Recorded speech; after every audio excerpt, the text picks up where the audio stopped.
Nadia counted 3 exits in every room she entered.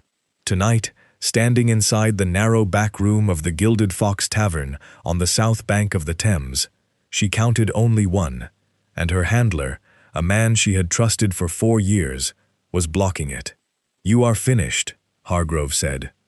He stood with his arms folded across his chest, his gray coat buttoned to the collar, his expression carrying the same calm detachment he wore when he ordered men followed, papers forged, and lives quietly dismantled.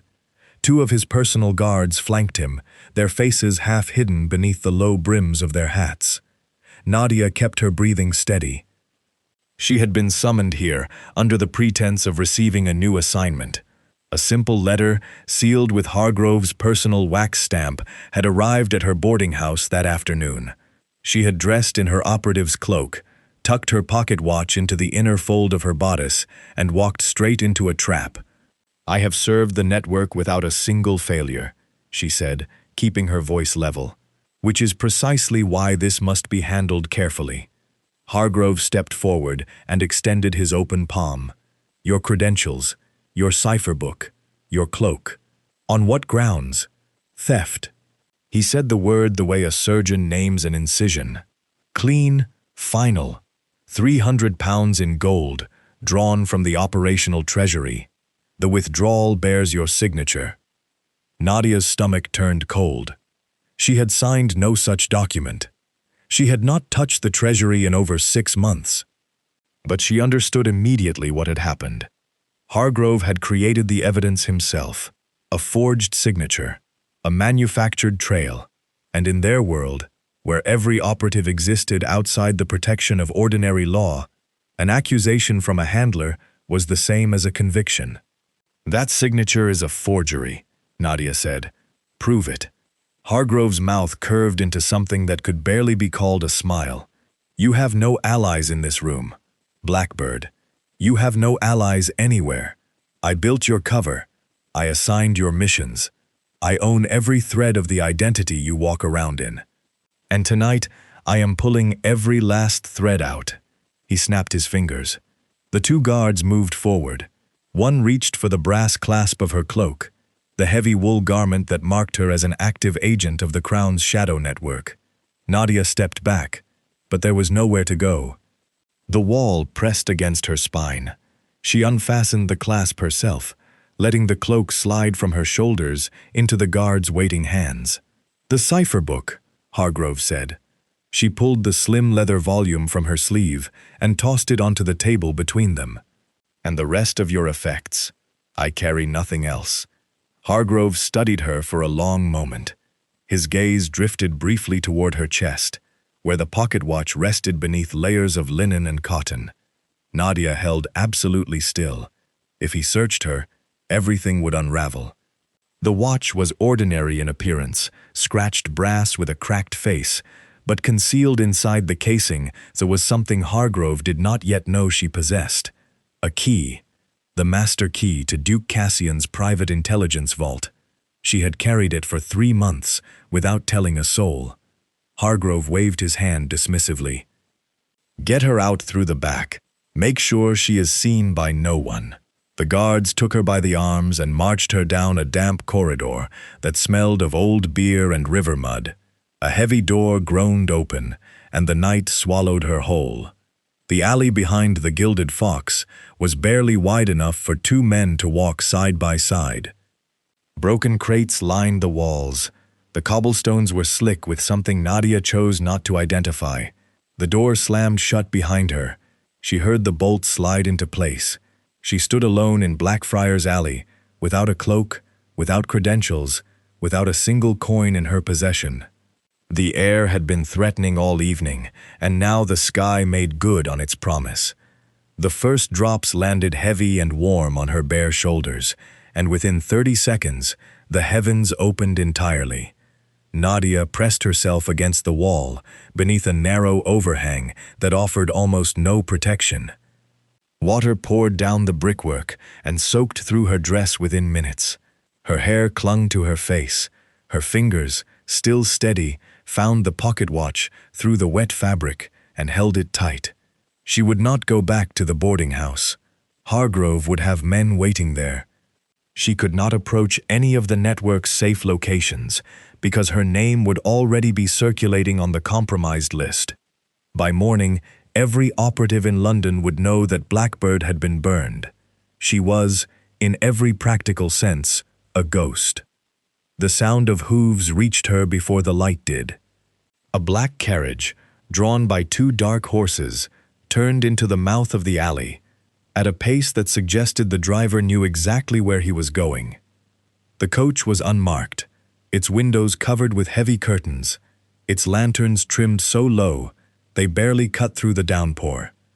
The carriage stopped 6 feet from where Nadia stood. For a long moment, nothing happened. Then the door opened from the inside, and a man's voice carried through the rain with the kind of authority that expected no resistance. "You are standing in my alley, in my district, at an hour when no respectable woman, and very few disreputable ones, would choose to be outdoors. Which means you are either lost or you are exactly where someone wanted to leave you." Nadia could see very little of the man inside, a gloved hand resting on the doorframe, the edge of a dark coat, the faint gleam of a silver watch chain. "I am neither lost nor left," she said. "I am simply waiting." For what? For a better option than standing in the rain. A pause. Then the voice came again, slower this time, as though the man inside had just recognized something that changed the entire shape of the conversation. "Step closer to the lantern." Nadia hesitated. But the rain had soaked through every layer she wore, and the cold was beginning to settle into her bones with the kind of patience that promised real damage by morning. She stepped forward into the thin circle of lamplight hanging from the carriage post. The curtain inside the carriage shifted. She caught a brief glimpse of a face. Sharp jaw, dark eyes that moved the way a mind works when it is sorting through 1,000 filed images at speed. "I know your face," the man said quietly. "You are on my surveillance register. 3rd page, left column, operational name, Blackbird." Nadia felt the ground shift beneath her, though her feet did not move. "And you," she said, "are Duke Cassian. Get in the carriage." She looked at the closed door of the Gilded Fox behind her. She looked at the black water streaming past her shoes. She looked at the open door of the coach, where the most feared spymaster in England was offering her a dry seat, and almost certainly a very dangerous conversation. Nadia gathered her soaked skirts and climbed inside. The door shut. The driver cracked his whip, and the carriage rolled forward into the dark London night, carrying 2 people who each believed they knew more about the other than they actually did. The carriage ride lasted nearly 2 hours. Neither of them spoke for the first 30 minutes. Cassian sat across from Nadia with one leg crossed over the other, his gloved fingers resting on the silver handle of a walking cane he clearly did not need for walking. His eyes stayed on her face the entire time, reading her the way a scholar reads a manuscript written in a language he almost understands. Nadia used the silence to take inventory. The carriage interior was lined with dark green velvet, well-maintained but deliberately plain. No family crest on the door panels. No monogram stitched into the seat cushions. Everything about this coach had been designed to move through the streets without attracting a second glance, which told her more about the Duke's methods than any dossier ever could. "You are shivering," Cassian said eventually. "I am wet. There is a blanket beneath the seat to your left." She reached down and found a thick wool traveling blanket folded into a leather case. She wrapped it around her shoulders without thanking him. Gratitude, in their world, was a form of debt, and she could not afford to owe this man anything. The road beneath the wheels changed from cobblestone to packed earth as they left the city behind. Through a gap in the curtain, Nadia glimpsed open countryside under a clearing sky. The rain had eased to a fine mist that clung to the hedgerows like silver thread. Somewhere behind them, London was still awake, still burning its oil lamps and conducting its midnight business. Out here, the darkness was complete.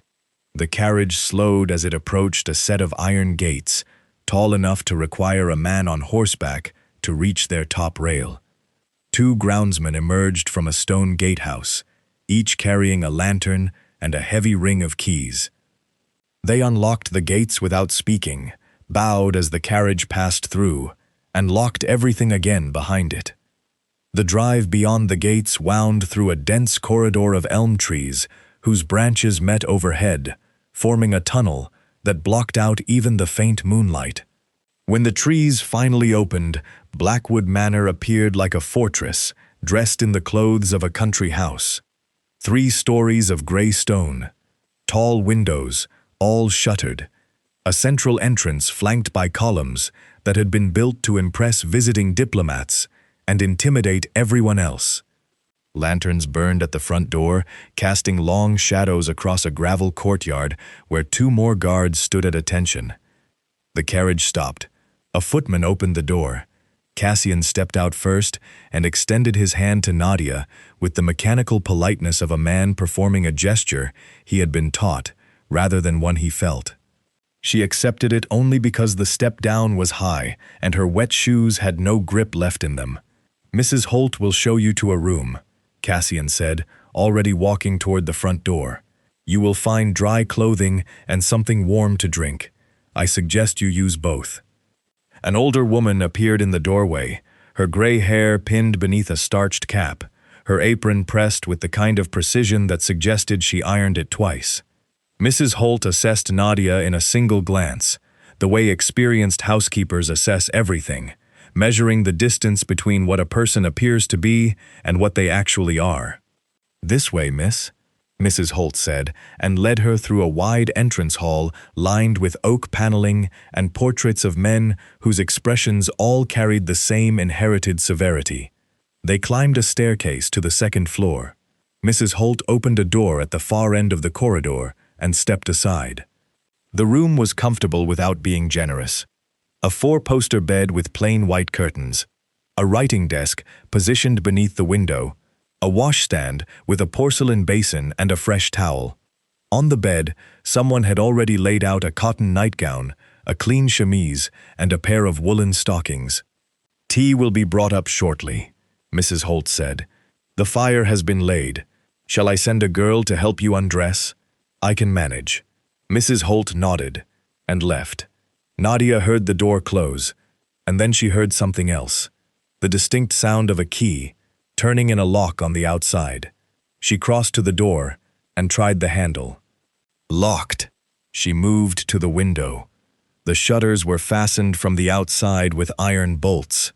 Even if she managed to break the glass, the drop to the ground was a full 2 stories onto gravel, and her body had already taken enough punishment for one evening.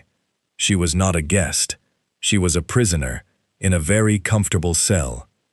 Nadia dried herself, changed into the clean clothing, and sat on the edge of the bed with the wool blanket from the carriage still draped across her knees. The tea arrived through a small serving hatch built into the wall beside the door, delivered on a wooden tray with a plain white cup and a dish of bread and butter. She drank the tea slowly, checking by habit for any unusual taste or color. It was clean, strong Assam, properly brewed, with a lump of sugar already dissolved. Someone in this house paid attention to details. She reached into the folds of her wet dress, which she had hung over the back of the chair, and retrieved the pocket watch. The brass case was cold and slippery. She pressed the hidden catch on the left side, and the back panel clicked open to reveal a small iron key no longer than her thumbnail, nestled in a cavity lined with oilcloth to keep it dry. The key to Cassian's private vault. She had obtained it 3 months ago from a retired locksmith in Cheapside who had originally cut it for the Duke's late father. Hargrove had assigned her to copy it, deliver the copy, and destroy the original. Instead, she had delivered a blank and kept the real key. That decision was the reason Hargrove had burned her tonight. He had discovered the deception. He did not know she still carried the original, but he knew she had lied, and in their profession, a single lie was enough to end a career or a life. She closed the watch, tucked it beneath the pillow, and lay down on the bed with her eyes open. Somewhere below her, in a room she had not yet seen, Duke Cassian was almost certainly sitting at a desk, reviewing every scrap of intelligence he had ever collected about an operative called Blackbird. By morning, he would have questions. Nadia intended to have answers ready. Carefully selected answers. Answers that would keep the key hidden, keep her alive, and keep the Duke believing he was the one in control of this arrangement. She closed her eyes and let the silence of the countryside settle over her like a second blanket. Tomorrow, the real game would begin. Nadia woke to the sound of the lock turning. Pale morning light pressed through the edges of the shutters, and the fire in the grate had burned down to a thin bed of ash. She sat up quickly, her hand moving by instinct, to check beneath the pillow. The pocket watch was still there. Mrs. Holt entered, carrying a breakfast tray. Behind her stood a young housemaid with fresh clothing draped over her arm, a day dress in dark blue wool, a white linen fichu for the shoulders, and a pair of leather half-boots that looked close enough to Nadia's size. "His Grace requests your company in the library at 9 o'clock, Mrs. Holt said, setting the tray on the writing desk. "You have 40 minutes. Nadia ate quickly. Poached eggs, cold ham, toast with marmalade, and a pot of tea that was again brewed exactly right. She dressed herself without assistance, pinned her hair into a simple arrangement using 2 pins the housemaid had left on the washstand, and tucked the pocket watch into the inner pocket she had found sewn into the lining of the dress. The pocket was positioned at the waist, hidden beneath the sash. Whoever had chosen this garment understood that a woman might need to carry something without anyone knowing. At 9 o'clock sharp, Mrs. Holt reappeared and led Nadia down the corridor, through the entrance hall and into the east wing of the manor. The library occupied the entire ground floor of that wing. Floor-to-ceiling shelves lined 3 walls, packed with leather-bound volumes arranged by subject rather than size. A long mahogany table ran down the center of the room, and at its far end sat Duke Cassian. He had changed since the previous evening. A clean white shirt beneath a dark waistcoat, no cravat, sleeves rolled once at the wrist. His hair was combed but unstyled, as though he considered grooming a concession rather than a priority.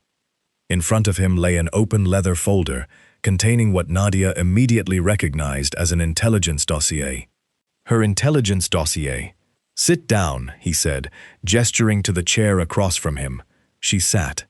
Between them on the table, beside the open folder, lay a silver coffee pot, 2 cups, and a plate of shortbread biscuits that neither of them touched. Cassian turned a page in the dossier. Operational name, Blackbird. Active for 4 years under handler designation Kingfisher. True name Arthur Hargrove.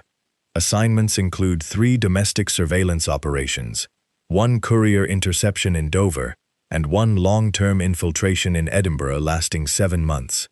He looked up. That last one was impressive, by the way, the Edinburgh assignment.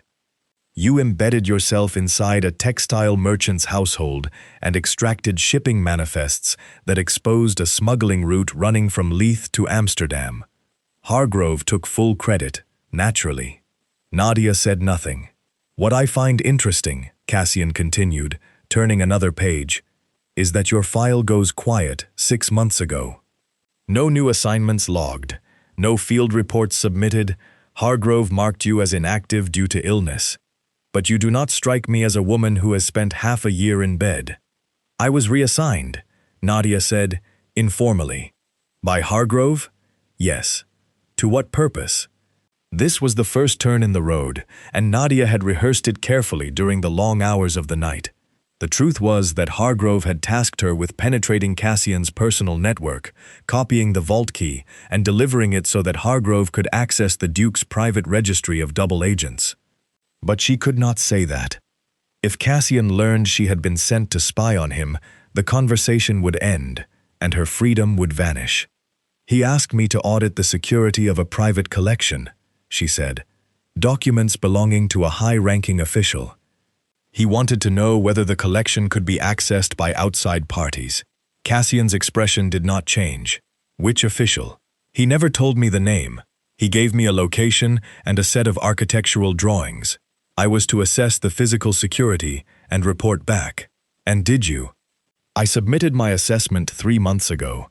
2 weeks later, Hargrove began behaving differently toward me. Shorter meetings, fewer details shared, messages delivered through intermediaries rather than in person. I believe he found something in my report that made him decide I had become a liability. This was the half-truth she had constructed. Every piece of it was technically accurate. She had assessed the security. She had submitted a report, and Hargrove had indeed turned cold afterward. The part she left out was the vault key itself, the fact that she had obtained an actual copy and kept it rather than handing it over. Cassian leaned back in his chair and studied her with the particular stillness of a man who listens to what is not being said as carefully as what is. Nadia had encountered skilled interrogators before. Most of them relied on pressure, repetition, sudden shifts in tone designed to catch their subject off balance. Cassian used none of those methods. He simply waited, letting the silence do the work, giving her enough rope to either explain herself or hang herself with. Hargrove accused you of stealing 300 pounds, he said. A fabrication. I never touched the treasury. I believe you. Hargrove's treasury records have been questionable for over a year. My people have flagged discrepancies in his accounts on 3 separate occasions, but he operates under a different chain of authority than mine, so I have had limited grounds to intervene. He closed the dossier. Until now. Nadia felt a slight shift in the air between them. Cassian was not merely investigating her. He was building a case against Hargrove, and she had just walked directly into his evidence collection. You want to use me? She said. I want the truth. What I do with it depends entirely on what the truth turns out to be. He poured coffee into one of the cups and pushed it toward her. You will remain at this estate until I am satisfied that I have the complete picture. You are free to move within the house and the gardens, but you will not leave the grounds. You will not send letters. You will not attempt to contact anyone from your former network. And if I refuse these terms, then I return you to London this afternoon, and by tomorrow morning, Hargrove will know exactly where you are. It was not a threat. It was arithmetic. The simple calculation of what would happen if she chose the wrong column in this particular ledger. I will stay, Nadia said. Cassian nodded once. Mrs. Holt will arrange more suitable quarters. You will dine with the household, and tomorrow morning we will continue this conversation with a great deal more honesty on your part. He stood, collected the dossier, and left the library through a side door that Nadia had not noticed when she entered. She sat alone at the long table, drinking the coffee he had poured, and allowed herself exactly 10 seconds to feel afraid before she locked that feeling away in the same place she kept everything else that could not be useful to her right now. She had bought herself another day. That would have to be enough. By the following morning, Nadia had mapped most of the ground floor from memory. The entrance hall connected to 4 main corridors. The east wing held the library and a morning room. The west wing contained the kitchens, the servants' hall, and a locked door she had not yet been able to account for. The central block housed the dining room, a drawing room with faded wallpaper and heavy curtains, and directly behind the main staircase, a study whose door was always closed. She had noticed that the study door carried a different lock than every other room in the house. The bedrooms and service rooms used standard lever locks, common in estates of this age. The study door had a double-warded mechanism with a brass plate that showed recent scratching around the keyhole, the kind of wear that comes from frequent use rather than neglect. Cassian had left the estate shortly after breakfast. She had watched from her bedroom window as his carriage pulled away down the elm-lined drive, accompanied by 2 outriders on gray horses. Mrs. Holt had mentioned something about a tenant dispute on the far side of the property. Nadia estimated she had 3 hours before he returned, possibly 4 if the dispute involved lawyers. She spent the first hour behaving exactly as a well-mannered guest should. She walked through the gardens, admiring the early spring crocuses that had pushed through the borders along the south terrace.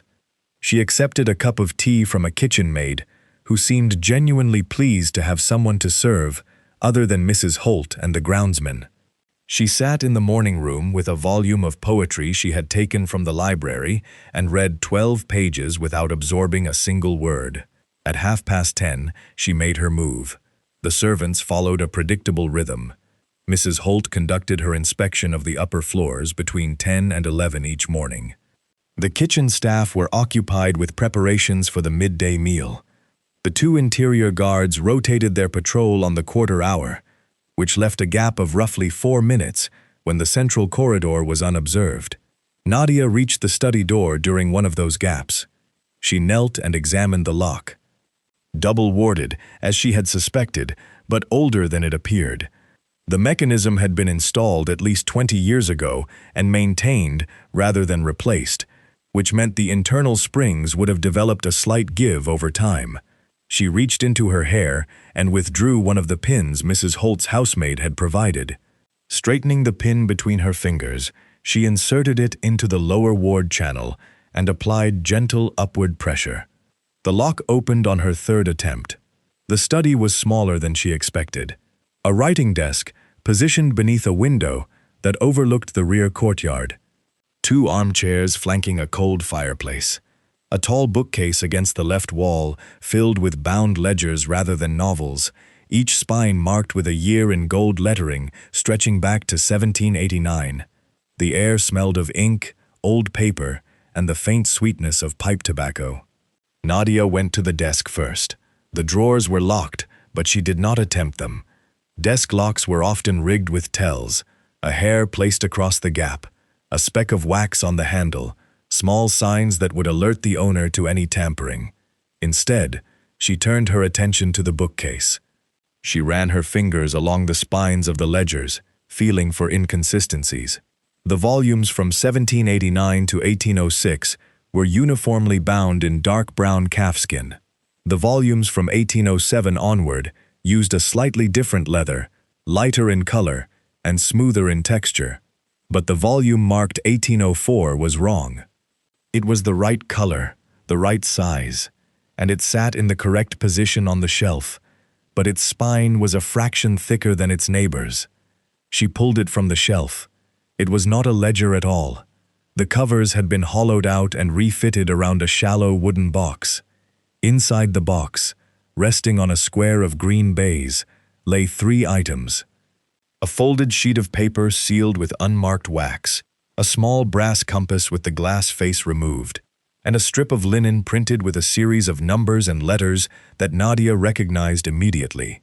Cipher keys, 3 of them, printed in the rotating format used exclusively by Crown intelligence handlers to encode field communications. Each key was valid for a single calendar quarter, and the dates printed in the margin told her these covered the current year. Whoever held these keys could read every encoded message passing between handlers and their operatives across the entire southern network. Nadia unfolded the sealed paper. The wax cracked cleanly, and the letter inside was written in a cramped, hurried hand she knew as well as her own. It was Hargrove's handwriting. The letter was brief. It instructed the recipient to transfer the cipher keys to a secondary location before the end of the month, and to destroy all records of the original distribution. The tone was urgent, almost panicked, the language of a man who had realized his own network was being watched and was scrambling to move his assets before someone closed the door. The recipient's name was not written out in full, only a single initial at the top of the page, the letter C. Nadia stared at it. C could mean Cassian. If Hargrove had been communicating directly with the Duke, then the entire picture she had constructed over the past 6 months was wrong. She had assumed Cassian and Hargrove operated separate networks that occasionally overlapped. This letter suggested something far more complicated. Either Cassian was working with Hargrove and knew about the stolen treasury funds, or Hargrove had been planting evidence inside Cassian's own study to make it appear as though the Duke were complicit. She refolded the letter, replaced it in the box exactly as she had found it, and returned the false ledger to the shelf. She checked the position twice to make certain the spine aligned with its neighbors. Then she noticed the compass. She had dismissed it as decoration, but now she looked more carefully. The glass face had been removed, and the needle was missing. In its place, scratched into the bottom of the brass casing in letters so small she had to hold it up to the window light, was a single line of text. Behind the third stone, east wall. Nadia looked at the fireplace. The east wall of the study was the wall the fireplace occupied. She crossed the room, knelt on the hearthstone, and counted the stones upward from the floor. The third stone on the right side was slightly lighter in color than its neighbors. She pressed it. Nothing. She pressed harder, and something inside the wall gave way with a muffled click. A section of the stone surround swung inward on concealed hinges, revealing a passage barely wide enough for one person to pass through. Cold air drifted out, carrying the smell of damp earth and old timber. Nadia stood at the entrance to a passage that almost certainly led to whatever Cassian kept hidden beneath this house. The key in her pocket watch would open whatever waited at the other end.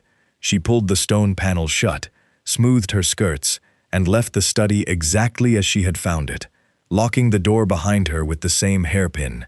She would not use the passage today. Today was for knowing it existed. Lord Stirling arrived at Blackwood Manor just before noon the following day, riding a chestnut mare with military posture and the expression of a man who had already decided his opinion before dismounting. Nadia watched his arrival from the morning room window. He was tall, narrow-shouldered, with a sharp nose and pale eyes that moved constantly, cataloging everything they landed on. He wore a dark green riding coat, mud-spattered boots, and a wide-brimmed hat that he removed the moment he crossed the threshold, handing it to Mrs. Holt without looking at her. She had seen men like Stirling in every intelligence network she had ever encountered. The permanent second, the man who believed his judgment was superior to his superiors, and spent every waking hour collecting proof. Cassian met Stirling in the entrance hall. Their voices carried through the morning room door, which Nadia had left open by exactly 2 inches. "You brought her here," Stirling said. The words carried the weight of an accusation, dressed in the grammar of an observation. "I recovered an asset that was about to be destroyed by a handler who has been stealing from his own treasury," Cassian replied. "Sit down, have some lunch, then you can interrogate my decisions properly." They disappeared into the dining room. Nadia waited 20 minutes, then walked to the gardens as though she had heard nothing. The grounds behind Blackwood Manor were arranged in the formal English style. Box hedges trimmed into geometric patterns, a gravel path winding between herbaceous borders that were just beginning to show the first colors of spring. A stone bench, positioned beneath an old oak tree at the far end of the south lawn, facing a small ornamental lake where 2 swans drifted in slow circles. Nadia sat on the bench and opened the book of poetry she had been carrying since yesterday. She turned to a random page and let her eyes rest on the words without reading them. Her ears were doing the real work. Stirling found her within the hour, exactly as she had expected. He came walking along the gravel path, with his hands clasped behind his back, his stride measured, his expression arranged into something resembling polite curiosity. He stopped a few feet from the bench and looked at the book in her hands. "Cowper," he said, reading the spine. "An interesting choice for a woman of your background." "My background being what?" "Precisely. That is what I am here to determine." He gestured toward the empty half of the bench. "May I?" Nadia closed the book and shifted slightly to make room. Stirling sat down, leaving a deliberate gap between them, and looked out across the lake as though the swans were the most fascinating creatures he had ever encountered. "His Grace tells me you were an operative under Hargrove's command," Stirling said. "Codename Blackbird. 4 years of active service.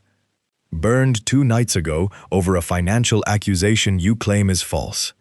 "I do not claim it is false. It is false. There is a difference." Stirling allowed himself a thin smile. "Quite. Tell me, Miss Blackbird, where were you educated?" The question was casual in delivery and surgical in purpose. Education was the single fastest way to verify or dismantle a claimed social background in Regency England. Accent, vocabulary, knowledge of classical texts, familiarity with specific schools and tutors, all of these were threads that could be pulled to unravel a false identity. Nadia had prepared for this years ago, when Hargrove first built her aristocratic cover. I was tutored privately at my family's home, in Hertfordshire, until the age of 14, then spent 2 years at a ladies' academy in Cheltenham. Languages, music, geography, and needlework, though I confess the needlework never quite took hold. Which academy? Mrs. Pemberton's.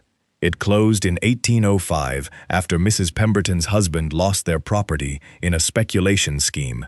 You will find no surviving records, which I suspect is the next thing you intended to check. Sterling turned his pale eyes toward her.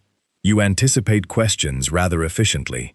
I have been answering questions from suspicious men for 4 years.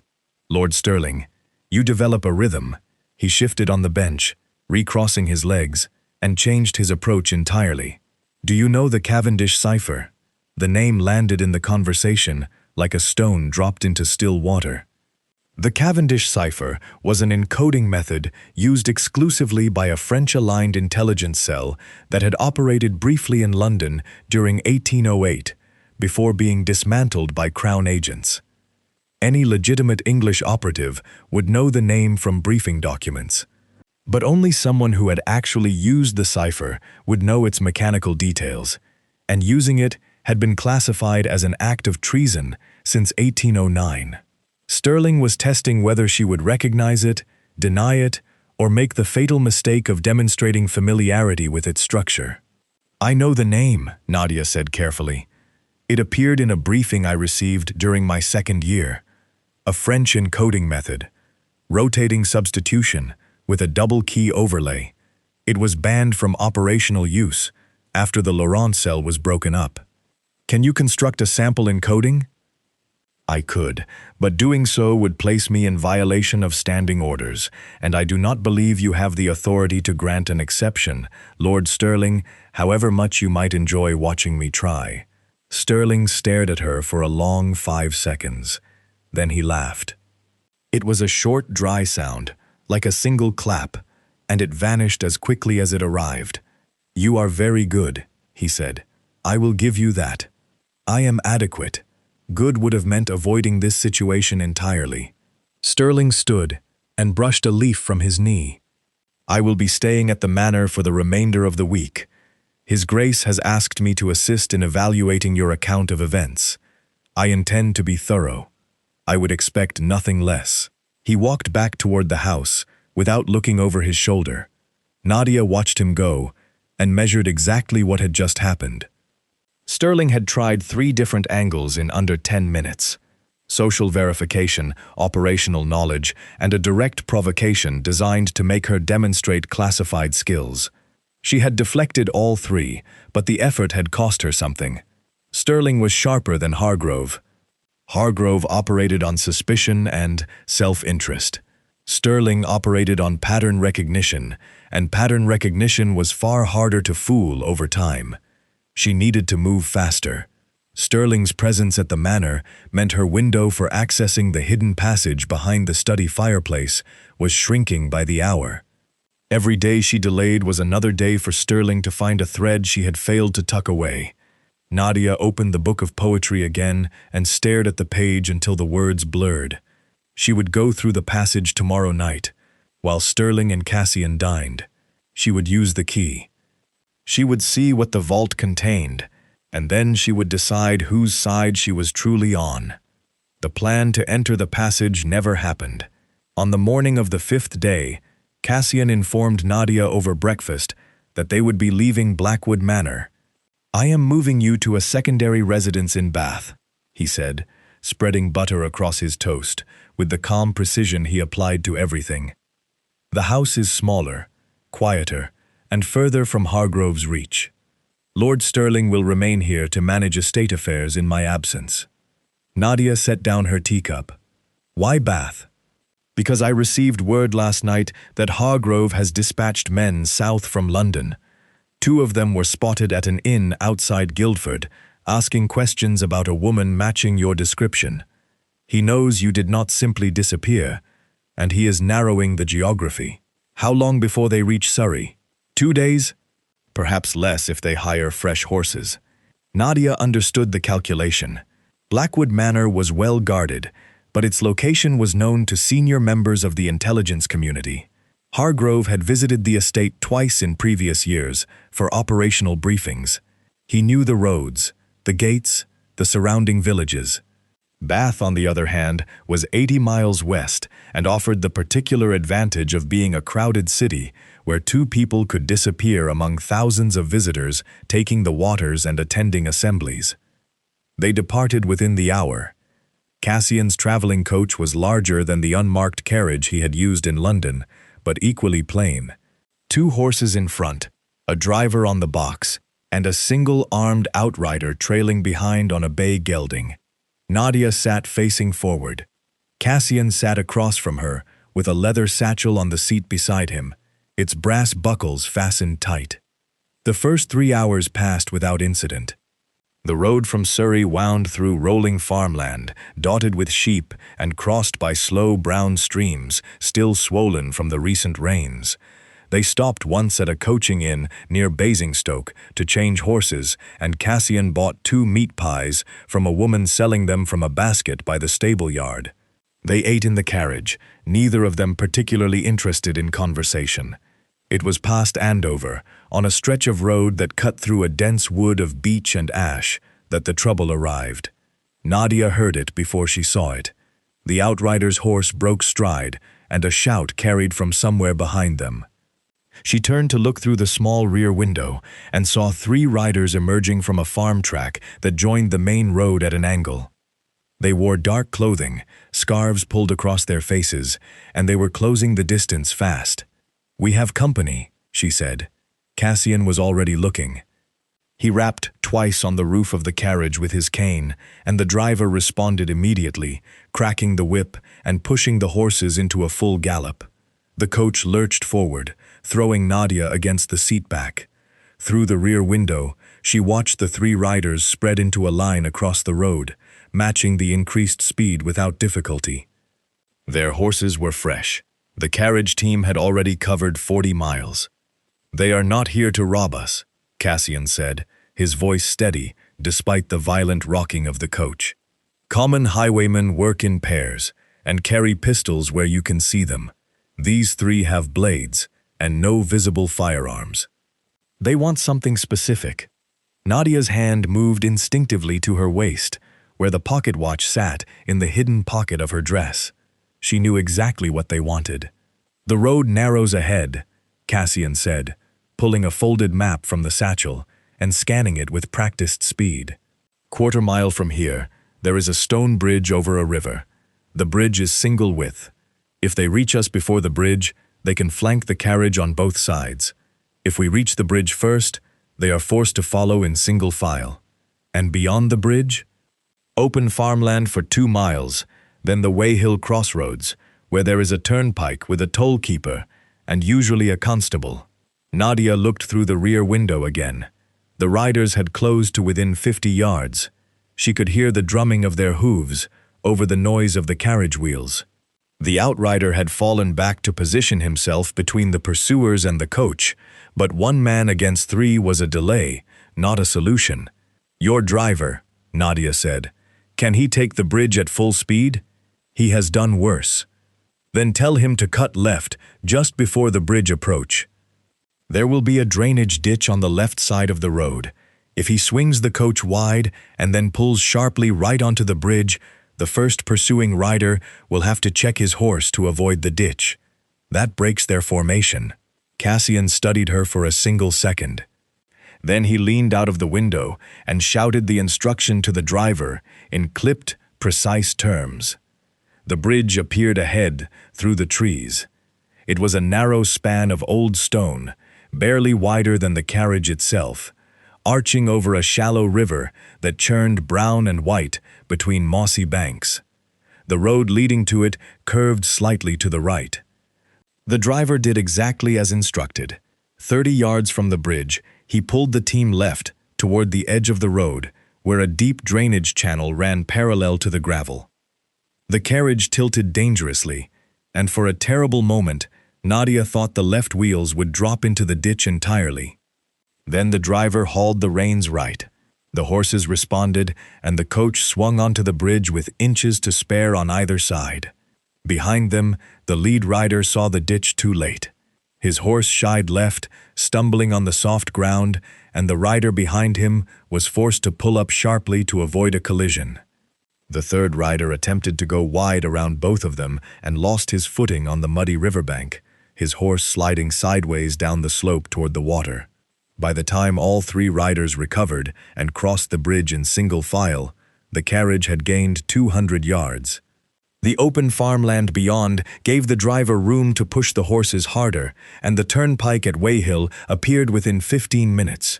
The toll-keeper, a heavy-set man with a blunderbuss resting against his booth, waved them through after Cassian held up a sealed letter bearing a crest Nadia could not see clearly.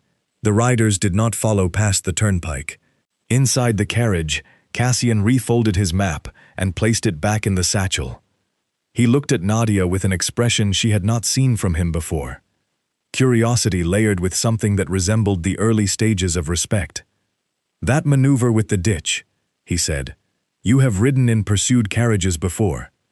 "Twice, both times in Scotland. The roads there are worse." Cassian almost smiled.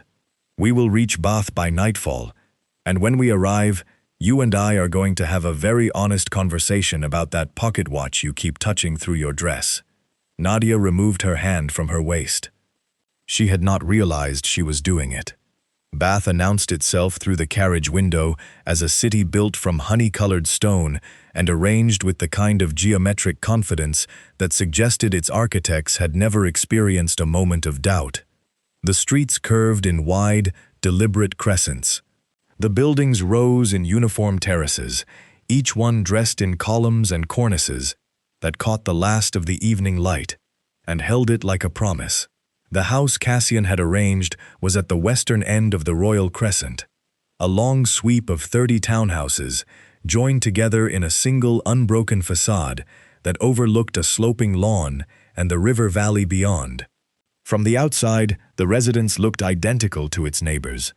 Tall sash windows, a black front door with a brass knocker shaped like a lion's head, and a boot scraper set into the stone step that had been worn smooth by decades of use. Inside, the house was furnished with the careful anonymity of a place designed to be occupied temporarily and remembered by no one. Clean white walls, simple furniture, a dining table set for two with plain china and unmonogrammed silverware. The fireplaces had been lit in advance by a local housekeeper who greeted them at the door, took their coats, and disappeared into the kitchen without asking a single question. Nadia was shown to a room on the first floor. It was smaller than her quarters at Blackwood Manor, but more comfortable, with a proper writing desk, a washstand with hot water already poured, and a window that looked out onto the Crescent's shared lawn. She noticed immediately that the door had no exterior lock. She was no longer a prisoner. Whether that meant Cassian trusted her or simply wanted her to believe he did remained an open question. She washed, changed into a clean evening dress that had been laid out on the bed, a modest gown in dark green silk with a cream-colored sash, and went downstairs to find Cassian already seated at the dining table. He had changed his coat and combed his hair, though the overall effect still suggested a man who dressed for function rather than fashion. A bottle of claret stood open between them, and the housekeeper had prepared a cold supper of sliced chicken, pickled vegetables, bread, and a wedge of Stilton cheese that filled the room with its particular sharpness. They ate in near silence for the first 10 minutes. Nadia found herself genuinely hungry after the long journey, and Cassian appeared to be the kind of man who considered conversation during a meal an interruption rather than a courtesy. When the plates were cleared and the housekeeper had withdrawn, he poured 2 glasses of claret and set one in front of Nadia. "The pocket watch," he said. Nadia wrapped her fingers around the stem of the glass. What about it? The riders today were sent by Hargrove. Their objective was specific. They did not attempt to stop the carriage. They did not threaten bodily harm. They positioned themselves to board the coach and search for something small enough to be carried on a person. He took a measured sip of his wine. I have been watching you since you entered my carriage 2 nights ago. You touch the left side of your waist approximately once every quarter hour. The gesture is unconscious, which tells me the object you are protecting is valuable enough to have become a habit. Nadia said nothing. I could take it from you, Cassian continued, his voice carrying no particular emphasis. I could instruct the housekeeper to search your room while you sleep. I could have my outrider hold you in a chair while I examine your clothing. All of these are methods I have used in the past with other operatives, and all of them produced results. He paused and turned the glass slowly between his fingers. I am choosing a different approach with you. I am asking. The room was quiet. Outside, the last light had faded from the crescent, and the gas lamps along the street had been lit, casting long yellow reflections across the polished dining table. Nadia could hear a carriage passing on the road below and the distant sound of someone practicing scales on a pianoforte in one of the neighboring houses. She reached into the hidden pocket of her dress and placed the pocket watch on the table between them. Open the back, she said. Cassian picked up the watch. He turned it over, found the hidden catch on the left side, and pressed it. The back panel clicked open. He looked at the small iron key nestled inside its oilcloth lining for a long time without speaking. This is a vault key, he said finally. Yes. My vault key, cut from the original, by a locksmith in Cheapside named Renwick, who made duplicates for my father's collection 30 years ago. Renwick died in 1809, and I believed every copy had been destroyed. He looked up at her. How long have you had this? 3 months. Hargrove assigned me to obtain it 6 months ago. It took me 3 months to locate Renwick's workshop and find the key among his remaining stock. I was instructed to copy it, deliver the copy to Hargrove, and destroy the original. And instead, I delivered a blank key, filed to approximately the right shape. It would fool a visual inspection, but fail the moment it was inserted into any lock. I kept the original. Cassian set the watch down on the table, leaving it open so the key remained visible. Why? Because I read Hargrove's operational notes before I left for Cheapside. He had left a file unsealed on his desk, and I had 40 seconds alone with it. The file contained references to your vault, and a list of names he intended to extract from your registry once he had access. What kind of names? Double agents, men operating inside foreign networks on behalf of the Crown. Hargrove planned to sell their identities to the highest bidder. French, Dutch, Austrian, it did not matter to him. He intended to auction every name in your registry to whoever would pay. Cassian's hand, still resting beside the watch, closed into a loose fist. It was the first visible sign of emotion she had seen from him since they met. The movement lasted barely a second before his fingers relaxed again, but Nadia registered it. She had just told him that his own colleague had been planning to sell the lives of men he had personally recruited and promised to protect. You kept the key to prevent Hargrove from accessing the vault, Cassian said. I kept the key because those names deserve better than being traded like cargo on a dock. The silence that followed was different from the ones that had come before. The earlier silences had been tactical, each of them waiting for the other to reveal something useful. This silence had weight to it. It was the silence of two people arriving at the same conclusion from opposite directions. Cassian picked up the watch, closed the back panel, and placed it in front of Nadia rather than keeping it. Hold on to it, he said. For now, I want you to carry it willingly rather than have it taken from you by anyone, including me. Nadia returned the watch to her pocket. Her fingers were steady, but something behind her ribs shifted in a way she did not have time to examine tonight. Tomorrow, Cassian said, refilling both glasses, we begin tracing Hargrove's communications. There is an assembly at the upper rooms in the afternoon, where certain messages are exchanged through the broadsheets left in the main lobby. If Hargrove is coordinating the sale from a distance, the trail will pass through Bath. You have done this before. I have done this many times. I have simply never had someone sitting across from me who already knew half the answers. He raised his glass a fraction. Good night, Miss Blackbird. Good night, Your Grace. She climbed the stairs to her room, locked the door from the inside, and sat on the edge of the bed with the pocket watch open in her palm. He had given it back. No handler she had ever served had returned an asset once it was on the table. Cassian had looked at the key, understood its value, and placed it back in her hands. She closed the watch and held it against her chest until the metal grew warm. 2 days passed before the assembly. Nadia spent them learning the rhythms of Bath, walking the streets each morning with Cassian's outrider, trailing at a respectful distance, memorizing the layout of the city, the way she memorized every place she might one day need to leave in a hurry. The broad avenues and uniform terraces made navigation simple, but the alleyways behind the main streets were a maze of service passages, coal chutes, and narrow lanes where a person could change direction 3 times in 30 seconds. Cassian spent those days writing letters. She could hear the scratch of his pen through the study door whenever she passed, and the housekeeper carried sealed correspondence to a messenger boy waiting at the kitchen entrance at least 4 times each day. He was mobilizing something. Nadia did not ask what. She had learned that Cassian shared information when he was ready and not a minute before, and pressing him only made him share less. On the morning of the assembly, he appeared at breakfast with a small leather case tucked under his arm and a look on his face that she had come to recognize as his version of anticipation. The assembly rooms hold a music recitative this afternoon at 3 o'clock, he said, pouring himself tea. Handel, I believe, followed by light refreshments in the octagon room.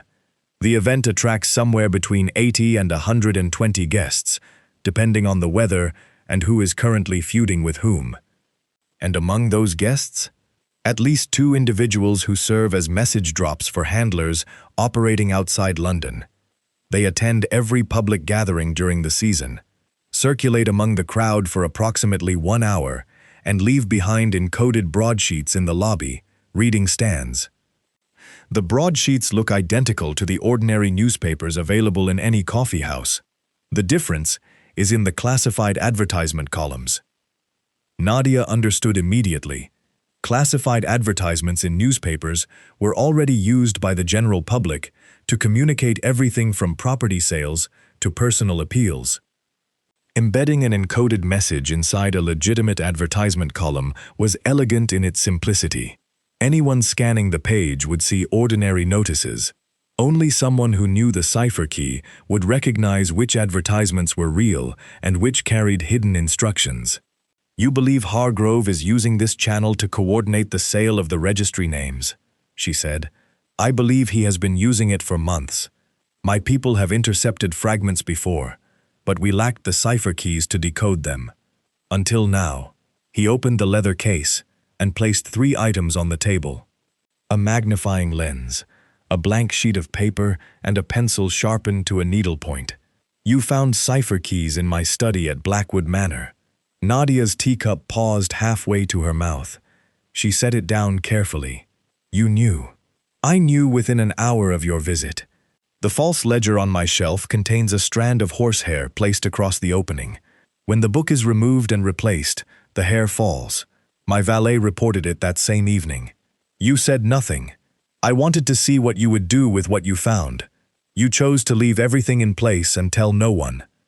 That told me more about your intentions than any confession under questioning ever could. Nadia allowed herself a brief moment of admiration for the trap she had walked into, and out of, without knowing it existed. Cassian had been testing her at every stage, and she had been passing tests she did not know she was taking. The cipher keys I found, she said. They were planted by Hargrove, placed inside my study by a groundsman he had recruited 18 months ago. The man has since been quietly dismissed and relocated to a farm in Cumberland, where he can do no further damage. The keys themselves, however, are genuine.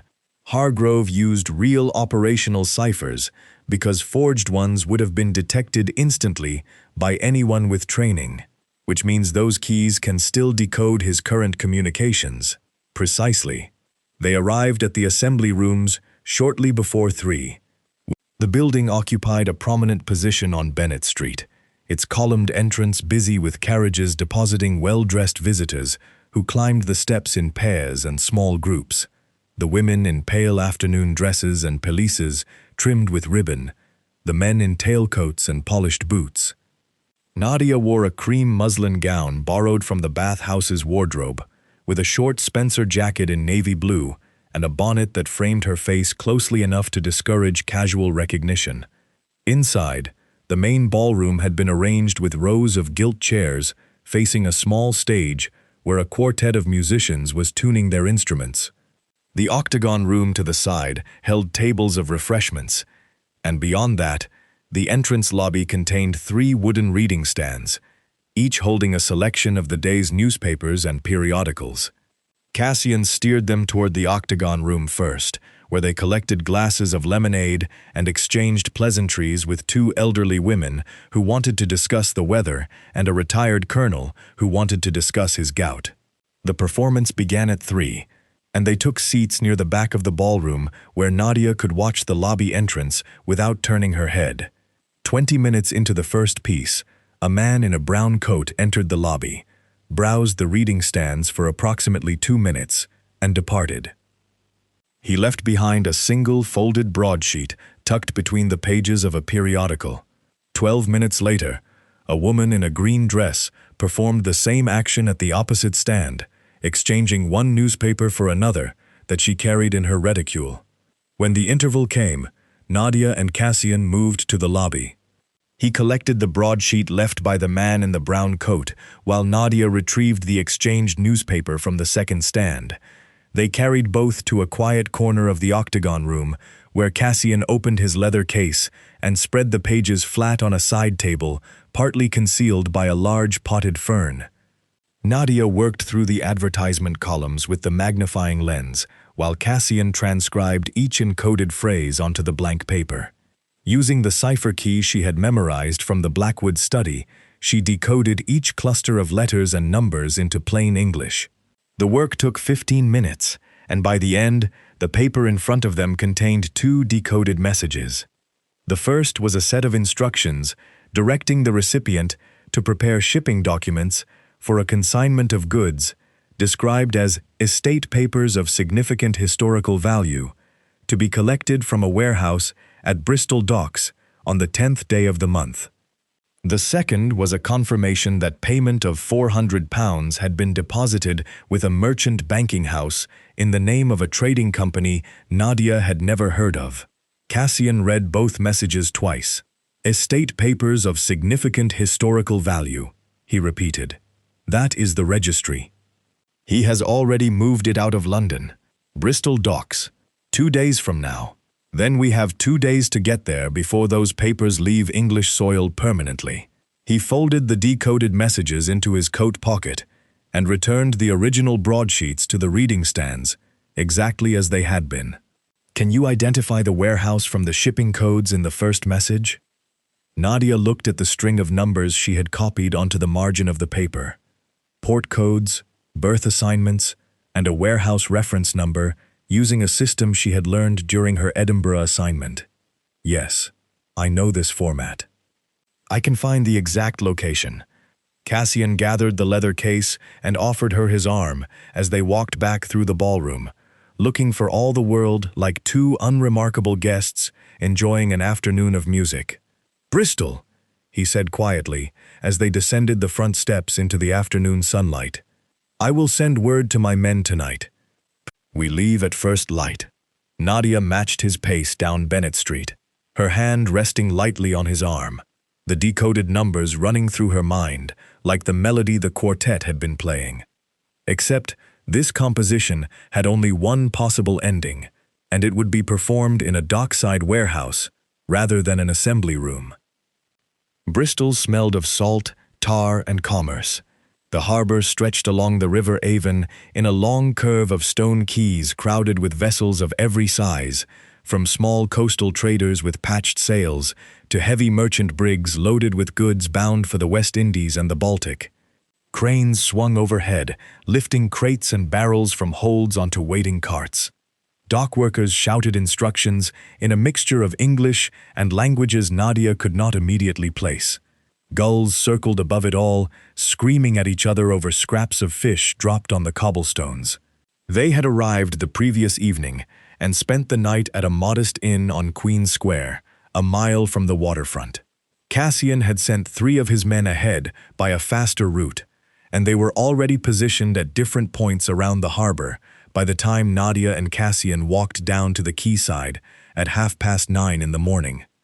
Nadia carried the decoded shipping reference in her memory.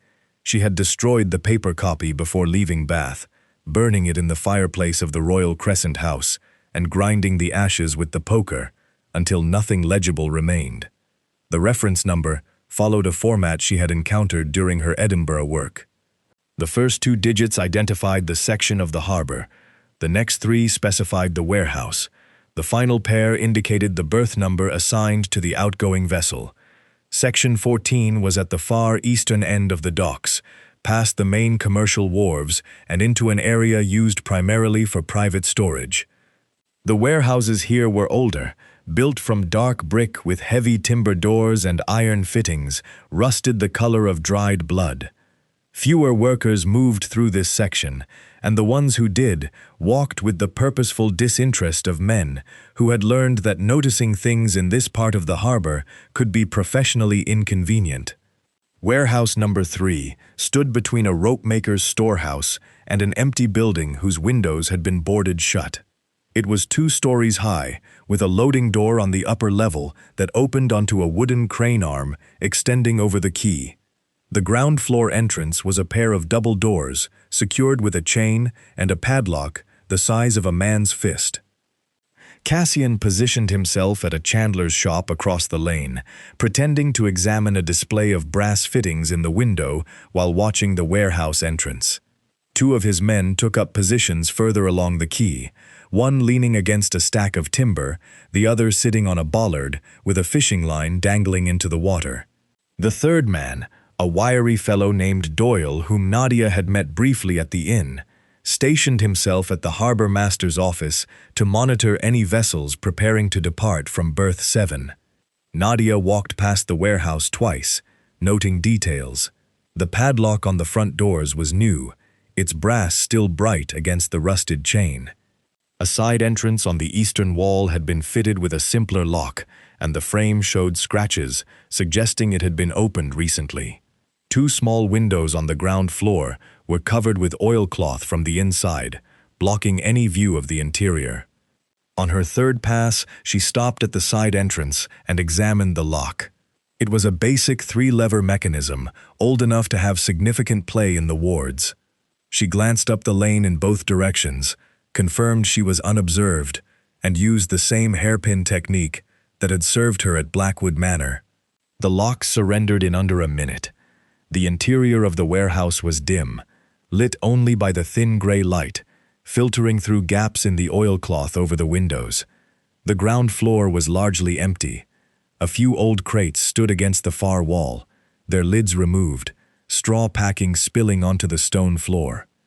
A wooden staircase led to the upper level, and beneath the staircase, pushed against the wall as though someone had placed it there temporarily and then forgotten about it, sat a traveling chest. It was the size of a large hat box, made from dark leather, reinforced with brass corners. 2 leather straps held it shut, and a small lock secured the front clasp. The chest was unremarkable in appearance, the kind of luggage a middling merchant might use to transport documents between offices. That was the point. Hargrove had always preferred hiding valuable things inside ordinary containers. A gold sovereign looked less interesting inside a tobacco tin than inside a velvet case. Nadia knelt beside the chest and listened. The warehouse was silent except for the distant sounds of the harbor and the creak of the building's timber frame settling in the morning warmth. She examined the lock on the clasp. It was too small for her hairpin, but it was also too small to be genuinely secure. A firm twist with the right pressure would spring it. She pulled a whalebone stay from the seam of her Spencer jacket, a trick she had learned from a pickpocket in Leith during the Edinburgh operation, and worked it into the tiny keyhole. The clasp popped open with a soft click. Inside the chest, wrapped in a layer of waxed cotton, lay a bundle of documents, tied with red cord. Nadia untied the cord and examined the first page. It was a list of names, written in Hargrove's cramped hand, each one followed by a location and a coded designation. She recognized the format instantly. These were agent identifications. Real names matched to operational covers, with their current postings noted in abbreviated form: Paris, Amsterdam, Vienna, Hamburg, Lisbon. Every major city where British intelligence maintained covert operatives was represented on these pages. She counted the sheets, 14 pages, roughly 140 names. 140 men whose lives depended on their identities remaining secret, and Hargrove had bundled them into a leather chest and shipped them to a Bristol warehouse, like surplus inventory. Nadia retied the cord, rewrapped the bundle in its waxed cotton, and closed the chest. She did not take it with her. Removing the chest now would alert whoever came to collect it, and Cassian's plan required the collector to arrive and be caught in the act of handling stolen Crown intelligence. The evidence needed to be found in the right hands, not simply recovered from an empty warehouse. She relocked the clasp, using the whalebone stay in reverse, checked that the chest sat in exactly the same position she had found it, and left through the side entrance, locking the door behind her. Cassian was waiting at the chandler's shop. She approached him casually, stopping beside the window display, as though comparing two lengths of rope hanging from a hook. 14 pages, she said, without looking at him. Approximately 140 names. Every active posting from Lisbon to Hamburg. It is all there. Cassian's reflection in the shop window showed no visible reaction, but his hand tightened briefly around the brass fitting he was holding.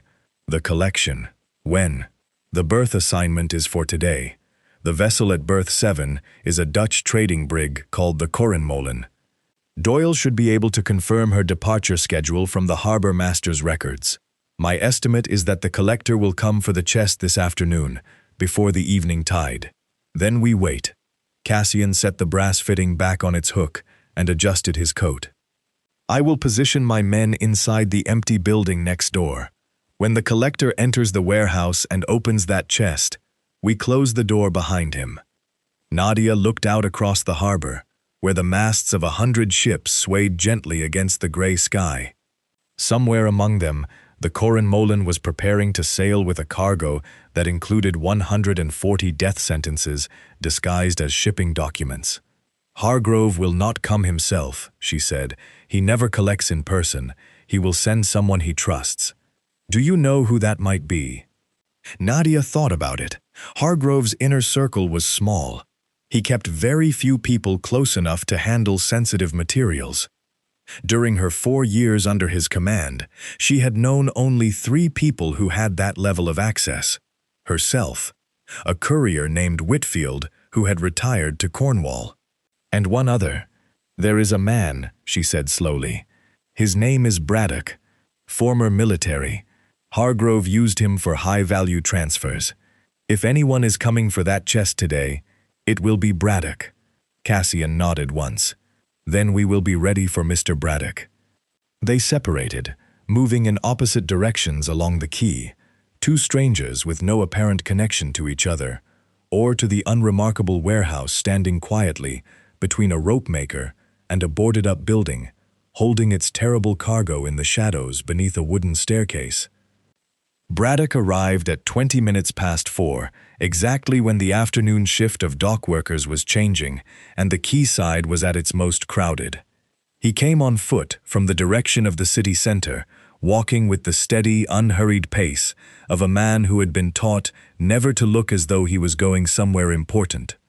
He was shorter than Nadia remembered, stocky through the chest and shoulders, with a face that had been weathered into permanent indifference by years of doing work that required him to feel nothing about the things he carried. She watched him from behind a stack of salt barrels on the opposite side of the lane. He approached the warehouse from the front, produced a key for the padlock, unwound the chain, and pulled one of the double doors open, just wide enough to slip inside. The door swung shut behind him. Nadia counted to 30, then crossed the lane and signaled to Cassian's man, positioned by the timber stack. The man raised his cap briefly, confirming he had seen Braddock enter. Further along the quay, Doyle emerged from the harbor master's office and walked toward the empty building next door, where Cassian and his second man were waiting. 5 minutes passed, then 10. Braddock was taking his time, which meant he was inspecting the contents before transporting them. Nadia had expected this. Hargrove would have instructed his courier to verify that all 14 pages were present and undamaged before delivering them to the buyer. A careful man, Hargrove, careful about everything except the lives he was selling. The warehouse door opened again. Braddock stepped out carrying the leather chest under his left arm. He refastened the padlock with his right hand, pocketed the key, and turned east along the quay, toward the commercial end of the harbor. He was not heading for berth 7. He was walking in the opposite direction. Nadia felt a cold thread pull tight in her stomach. The plan had been built around the assumption that Braddock would carry the chest directly to the Dutch brig at berth 7. Cassian's men were positioned to intercept him on that route, closing in from 3 sides in the narrow passage between the warehouses and the waterfront. If Braddock was going east instead, the entire formation was wrong. She stepped out from behind the barrels and followed at a distance of 40 yards, keeping other pedestrians between herself and Braddock's broad back. The quayside grew busier as they moved toward the main commercial section. Carts loaded with wool bales and cider barrels clogged the lane. A group of sailors arguing in Portuguese blocked the path for several seconds before a dock foreman shouted them aside. Braddock turned off the quay and entered a narrow street that climbed steeply away from the waterfront. Nadia followed, closing the gap slightly as the foot traffic thinned. The street was lined with offices belonging to shipping agents, customs brokers, and maritime solicitors. Brass plaques beside each door announced names and specializations in small, serious lettering. Braddock stopped at a door halfway up the street. The plaque beside it read, "Alderton and Marsh, Import and Export Agents." He knocked twice, paused, then knocked a third time. The door opened from inside, and Braddock disappeared through it. Nadia pressed herself into a doorway across the street and looked back down the hill. Cassian was already coming up the lane, walking fast, with Doyle and the second man flanking him at 10-yard intervals.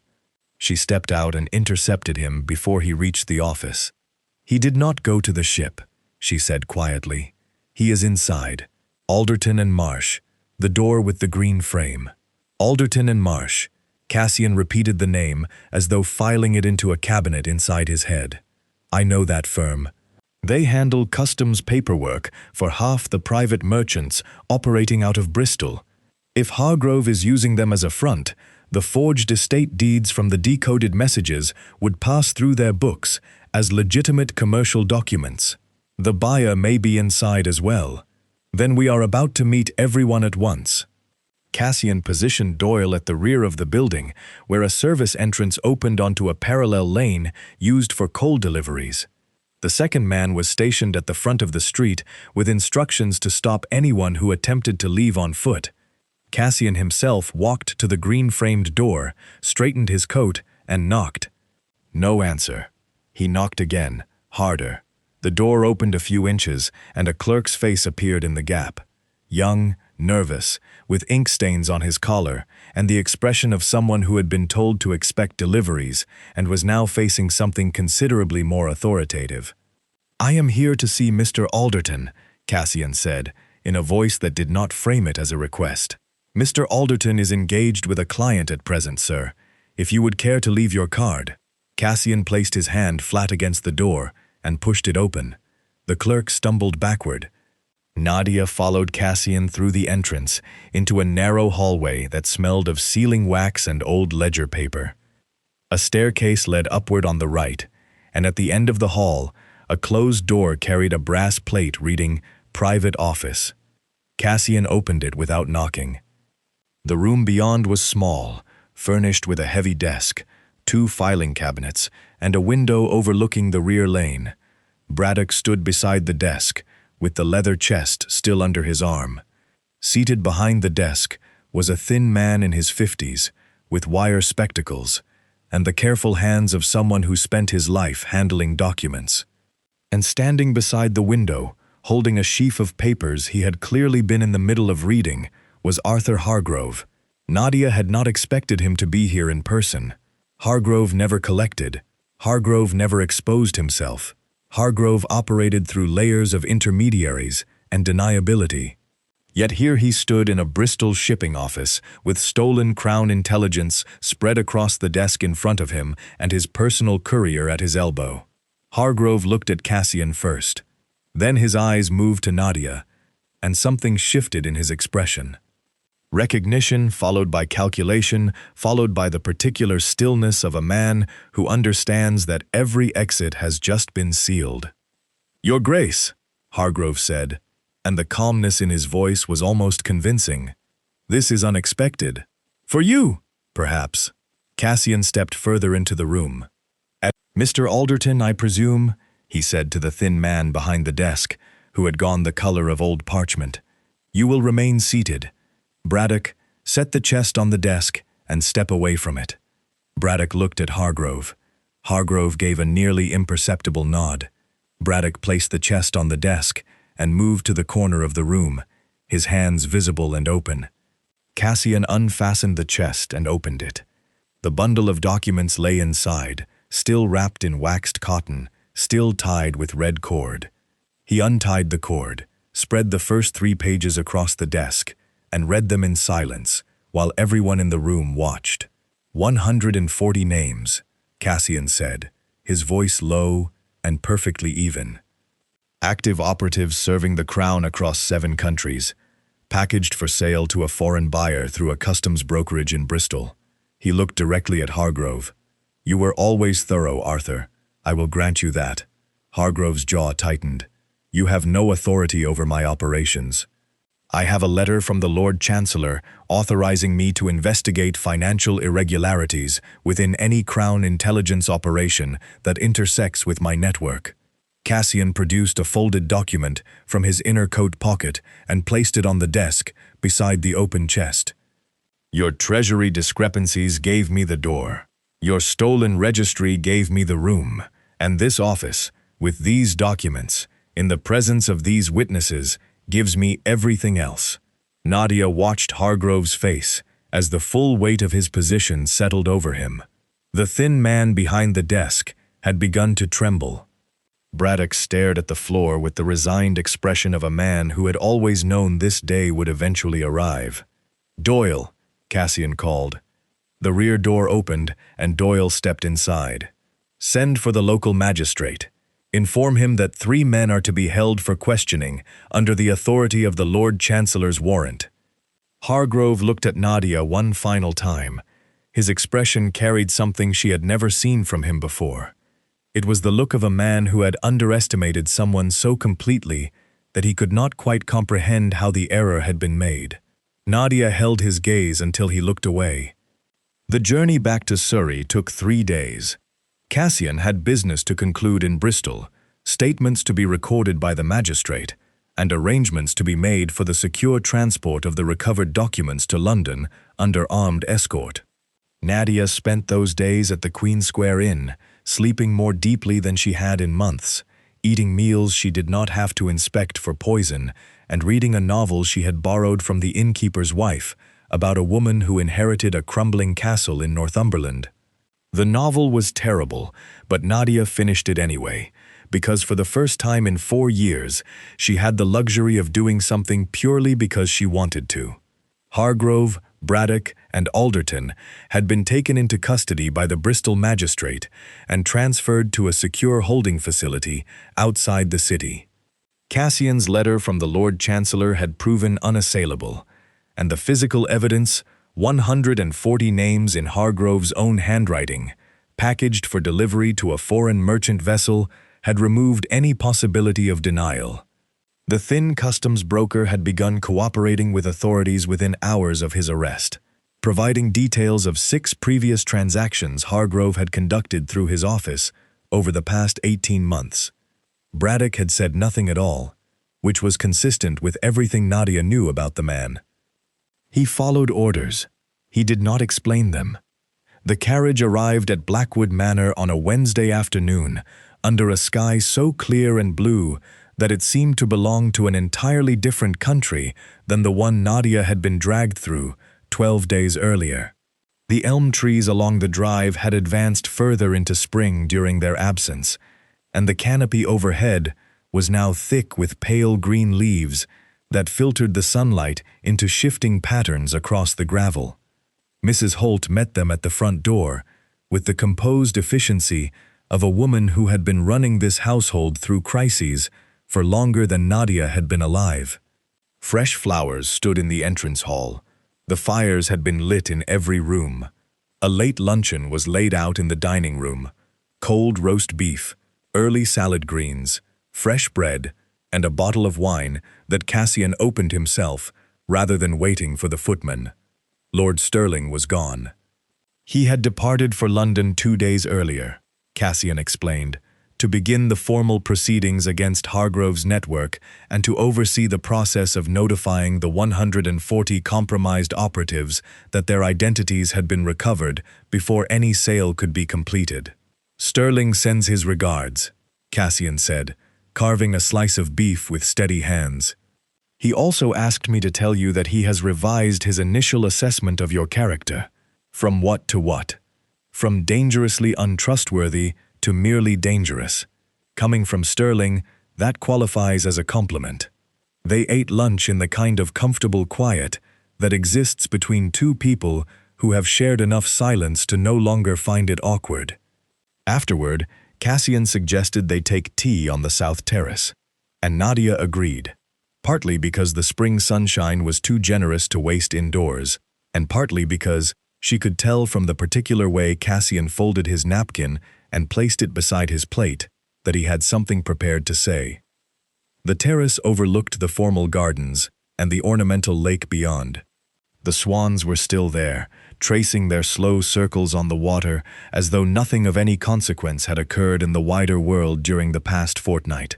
A stone balustrade ran along the edge of the terrace, and someone had placed 2 wicker chairs and a small table in the spot where the afternoon light was warmest. Mrs. Holt brought tea on a silver tray. Cassian waited until she had withdrawn before reaching into the leather satchel he had carried from the carriage and producing 2 items. The first was a folded document bearing an official seal. The second was a smaller envelope, cream-colored, unsealed. He placed the folded document on the table between them.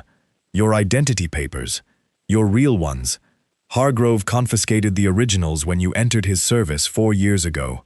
They were found among his personal effects at his London residence, along with the papers of 11 other operatives he had burned over the years. The Lord Chancellor's office has verified their authenticity and restored them to active status." Nadia picked up the document and unfolded it. Her real name, her actual place of birth, her true parentage, all recorded in the neat clerk's hand of some government office she had never visited. She had not seen these papers since the day Hargrove had taken them from her and told her that Nadia no longer existed, that from that moment forward she was Blackbird and nothing else. She had been 22 years old. She was 26 now, 4 years of living as someone else, and here was the proof that the original person had survived. She refolded the papers and placed them in her lap. Her hands were steady. Her eyes were not entirely dry, but she kept her gaze on the gardens until the moment passed. "And the second item?" she asked. Cassian pushed the cream envelope toward her. "Open it." Inside was a single sheet of heavy paper, handwritten in Cassian's own precise script. Nadia read it twice to make certain she understood every word. It was a contract, a formal agreement offering her a permanent position within Cassian's intelligence network, reporting directly to him, with full operational authority over a designated section of domestic surveillance. The terms specified an annual salary, private quarters at an address in Mayfair, access to the network's communication channels and cipher libraries, and a clause she had to read 3 times because she had never encountered anything like it in her professional life. Equal standing. The contract granted her equal standing with Lord Sterling in all matters of strategic planning and operational decision-making. She would not serve under Cassian. She would serve beside him. "You are offering me a partnership," she said. "I am offering you a choice, which is something neither Hargrove nor anyone else in this profession has ever given you." He poured tea into both cups and handed her one. "You may accept, in which case we begin work on Monday, dismantling what remains of Hargrove's compromised channels. Or you may decline, take your identity papers, and walk out through those gates as a free woman with no obligations to me or to anyone else. And if I walk away, what happens to the pocket watch? It is yours. You earned it. The key inside opens a vault that contains records I have spent 12 years assembling. If you leave, I will simply change the lock. No offense intended." Nadia looked down at the contract in her hands. She thought about the alley behind the Gilded Fox, the rain soaking through her dress, the sound of the bolt sliding shut behind her. She thought about the 4 years she had spent following orders written by a man who had been selling lives from behind a desk. She thought about the carriage door opening in the dark and a voice that had offered her shelter without demanding surrender. She picked up the pencil that lay beside the tea tray, the same pencil Cassian had used to decode broadsheets in the assembly rooms of Bath, and signed her name at the bottom of the contract. Her real name, the one on the identity papers resting in her lap. Cassian took the signed document, folded it carefully, and placed it inside his satchel. "Welcome to the network, Nadia." She lifted her teacup. The china was warm against her fingers, and the afternoon sun fell across the terrace in long golden lines that stretched all the way to the lake, where the swans were still circling, patient and unhurried, as though they had always known she would end up here. "It is good to have my name back," she said. Cassian raised his cup a fraction in acknowledgement, and they sat together on the terrace in the spring light, drinking tea, watching the gardens, and saying nothing at all, because for the first time in a very long while, there was nothing left that needed to be hidden.